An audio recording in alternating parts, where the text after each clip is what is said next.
Now, for Poland, Ukraine's neighbor, there's a very real fear that Russia might attack them, and in response, defense spending has just been dramatically ramped up. Now, the country's president, Andrzej Duda, has told the BBC he wants us nuclear weapons. On Polish territory, as a deterrent, he sat down with our international editor, Jeremy Byrne, in the presidential palace in Morel. Poland is a country where memories of the past war's invasion occupation shape the way they see the present Poland's president. Andrzej Duda, greeting the Mongolian president in Warsaw, is also commander-in-chief of their rapidly expanding armed forces.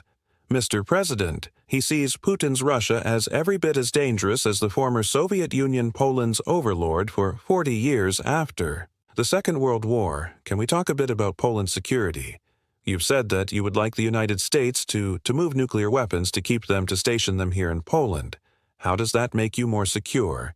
We have been talking about this for a very long time. This is not new information, and it has been the subject of talks with successive U.S. administrations. This is nothing new.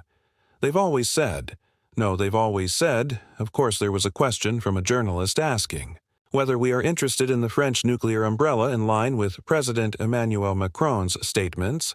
I said that of course because any nuclear protection would be valuable to us, just like American nuclear sharing. We have been advocating for nuclear sharing for many years so far. No decision has been made on this matter, but I am very clear that from my point of view, Poland's position on this remains unchanged. But I'm interested in why you think that actually having the physical presence of American nuclear weapons on your soil makes you any safer. Wouldn't the Russians see that as a big provocation?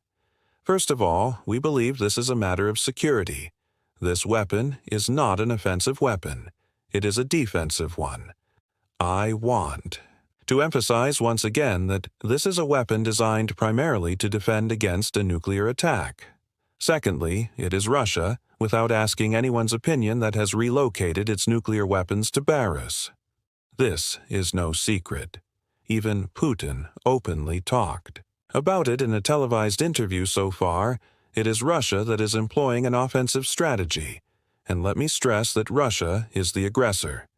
Russia attacked Ukraine without any reason and without any provocation whatsoever. That's why I say this.